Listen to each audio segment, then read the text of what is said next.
Barbie in a live-action Barbie feature film. No! No! No! After Ghostbusters, how many more beloved childhood properties must be ruined by feminism? And of course, Amy Schumer is a mega pro-choice or libtard, completely hostile to the values of ordinary Americans, so it's for our own good that she's shoved down our gullets. But the more important point here is that Amy is a real woman, so it's a symbolic move that she's cast as Barbie, who's kind of the ne plus ultra of unrealistic standards of beauty. After all, we know that if young girls are exposed to images of healthy, attractive 110-pound women, they're going to starve themselves to a deathly 60 pounds, it just stands to reason. So it's necessary to remove these aspirational, unrealistic images from the public eye and replace them with images of mediocrity.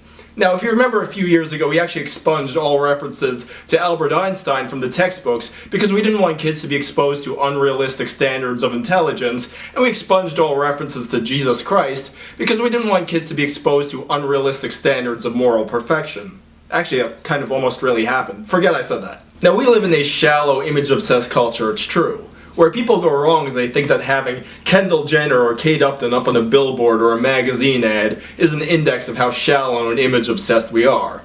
No, it's the fact that we feel compelled to cast Amy Schumer as Barbie. It's the fact that there are model fantasy camps for overweight women that is the true index of how shallow and image-obsessed we are.